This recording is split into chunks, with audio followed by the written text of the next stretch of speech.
बिस्मिल्लाहिर्रहमानिर्रहीम। Hello everyone, अस्सलाम वालेकुम। मैं हूं आपका होस्ट डॉक्टर तनवीर अरशद चौधरी। आज हम बात करेंगे इरेक्टाइल डिसफंक्शन के ऊपर। हमने पहले भी कई वीलॉग किए हैं, लेकिन आज हम बात ये करेंगे कि हमारे मुआशरे के अंदर बेशुमार ऐसे पेशेंट रिपोर्ट होते हैं जो डिफरेंट क्लिनिक्स के अंदर, डिफरेंट हॉस्पिटल्स के अंदर उनके चूँकि एसटीडी के मसाइल होते हैं, सेक्सुअल ट्रांसमिटेड डिजीज़ होती है, ईडी होती है यानी इरेक्टाइल डिसफंक्शन होता है, या उनके शहवत के मसाइल होते हैं, या इसके अलावा उनको मेल इनफर्टिलिटी का इशू होता है, या उनके साइज़ का इशू होता है, पीनल साइज़ की प्रॉब्लम्स होती हैं, या इसके अलावा उनके स्पर्म्स के इशू होते हैं, या इसके अलावा उनको बेऔलादी का मसला होता है, ना मर्दगी का मसला होता है, या बच्चे पैदा नहीं हो रहे होते। तो ऐसी कंडीशन में हमारे मुआशरे के अंदर लोग बेशुमार ट्रीटमेंट के लिए डिफरेंट क्लिनिक्स विज़िट करते हैं और डिफरेंट दवाखानों पे जाते हैं, और वहाँ पे उनको चूँकि मिसअंडरस्टैंडिंग होती है, मिस इन्फॉर्मेशन मिलती है, या प्रॉपर तरीके से उनको गाइड नहीं किया जाता, या उनको इन्फॉर्मेशन नहीं होती, तो इस वजह से लोग जो है वो मिस गाइड होते हैं और अपना ट्रीटमेंट जो है वो उसका जो गोल्डन टाइम होता है उसको वो वेस्ट कर देते हैं। इस तरह उनके इरेक्टाइल डिसफंक्शन के मसाइल, सेक्सुअल ट्रांसमिटेड डिजीज़ के मसाइल, मेल इनफर्टिलिटी के मसाइल, मर्दाना कमज़ोरी के मसाइल, या बच्चे पैदा ना होने के मसाइल वो लॉन्ग से लॉन्ग तर होते चले जाते हैं। आज हमने ये फ़ैसला किया कि हम अपने व्यूअर्स के लिए एक वीलॉग बनाएं जिसमें ये देखें कि आपका जो पीनल साइज़ है, आपके जो नफ्स का साइज़ है, क्या मेडिकल पॉइंट ऑफ व्यू से ये बढ़ सकता है, मोटा हो सकता है, चौड़ा हो सकता है, लंबा हो सकता है, या नहीं हो सकता। चूँकि डिफरेंट जो आपने दीवारों के ऊपर, वॉल्स के ऊपर, डिफरेंट इश्तिहारों के ऊपर, डिफरेंट पब्लिसिटी के ऊपर आपने ये देखा होगा कि उन्होंने ये लिखा होता है कि आप अपने पीनल साइज़ का इलाज करवाएं, अपने नफ्स का इलाज कराएं, या मर्दाना कमज़ोरी का इलाज करवाएं, या इसके अलावा उसके साइज़ को बड़ा करें, या उसको मोटा करें, या पतला करें, या उसके अंदर कोई और किस्म के जो चेंजिंग आ सकती है या नहीं आ सकती। तो मेडिकल पॉइंट ऑफ व्यू से जब आपकी जो पिनल आपका साइज़ है, जो नेचुरली है, जो कुदरत ने एक पैदा कर दिया है, उसके साइज़ में सवाए 1 आधे इंच के कोई कमी पेशी नहीं की जा सकती।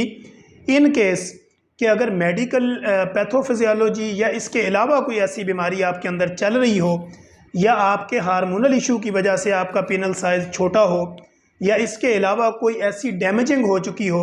जो कि किसी ऑपरेट के ज़रिए उसको सेटल किया जा सके, तो सिवाय इसके बाकी अगर कोई कहे कि आपको किसी आयल के ज़रिए, किसी तिल्ले के ज़रिए, किसी मौजून के ज़रिए, या किसी मालिश के ज़रिए अगर आपके पिनस के साइज़ को या आपके नफ्स के साइज़ को मोटा, चौड़ा, लंबा किया जा सकता है, तो ऐसा बिल्कुल नहीं है। ये ऐसा बिल्कुल नहीं हो सकता। मेडिकल पॉइंट ऑफ व्यू से ऐसा हरगिज़ नहीं हो सकता। इसलिए अपना टाइम वेस्ट ना करें कि किसी भी ऐसे बंदे के पास ना जाएं जो आपके पिनल साइज़ के ऊपर आपके साथ टाइम वेस्ट करे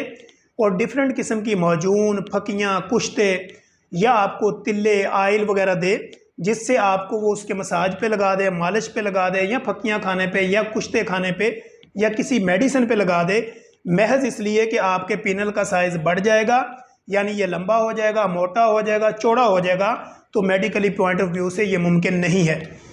अब इसमें होता यह है कि डिफरेंट बीमारियों के अंदर अगर कोई आपका एक्सीडेंटल केस है, या इसके अलावा अगर कोई आपका हार्मोनल इशू है, या कोई पैदाइशी आपको आपके जीन्स के अंदर कोई इस तरह के मसाइल हैं, उसमें आपका पिनल साइज़ छोटा हो गया, या आपके पेल्विक मसल की वजह से कोई डैमेजिंग हो गई, तो उसको थ्रू सर्जरी तो सेटल किया जा सकता है, या कंसल्टेंट के साथ कंसल्ट करने के बाद उसकी मेडिकेशन की जा सकती है। उसमें 1-1.5 इंच के साइज़ में फ़र्क पड़ सकता है। लेकिन अगर आप एजेड हैं, आपकी एज हो चुकी है, अब उसके अलावा अगर आपको कोई जीन्स में आपके मसाइल नहीं हैं, कोई पेल्विक मसल डैमेज नहीं हुआ, या इसके अलावा आपको पैथोफिजियोलॉजी में कुछ मसाइल नहीं हैं, या आपकी कोई एक्सीडेंटल केस नहीं है, तो ऐसी सूरत हाल में किसी फक्की का इस्तेमाल, किसी मौजून का इस्तेमाल, या किसी तिल्ले का इस्तेमाल, या किसी भी तरह के आयल का इस्तेमाल, वो आपके नफ्स के साइज़ को, आपके पिनल साइज़ को, या आपकी शहवत या इस तरह के मसाइल को हरगिज़ भी वो ऊपर नीचे नहीं कर सकता, या वो किसी भी तरह से आपके इस मसाइल को हल नहीं कर सकता। तो इसलिए हमें जो है वो अपने पिनल साइज़ या आपके नफ्स या आपकी एक्टिवेशन जो है उसके लिए थ्रू चैनल आपने प्रॉपर अपने कंसल्टेंट के पास जाके कंसल्ट करना है। तो वो जो आपको गाइडलाइन दे या जो आपको एडवाइस करे तो उसके ऊपर आपका ट्रीटमेंट हो सकता है। अदरवाइज़ किसी तरह की कोई फक्की, कोई मौजून, कोई तिल्ला, कोई कुश्ता वो किसी तरह से आपके नफ्स के साइज़ को ना मोटा कर सकता है, ना चौड़ा कर सकता है, ना बड़ा कर सकता है, ना छोटा कर सकता है। इसलिए इसकी पैथोफिजियोलॉजी के ऊपर हमने चलना है और हमने थ्रू साइंटिफिक बेस्ड के ऊपर इसका इलाज करवाना है। तो उससे जाके आपके जो मसाइल हैं वो मेल इनफर्टिलिटी के हों, मर्दाना कमज़ोरी के हों, या वो शहबत के हों, या इसके अलावा आपको इरेक्टाइल डिसफंक्शन हो, या इसके अलावा आपको सेक्सुअल ट्रांसमिटेड डिजीज़ हो, या मर्दाना बांझपन हो, या एजोस्पर्मिया हो, या स्पर्म का कम होना हो, या औलाद का ना होना हो, तो ये सारी की सारी बीमारियां काबिले इलाज हैं, लेकिन प्रॉपर किसी कंसल्टेंट के साथ कंसल्ट करने के बाद।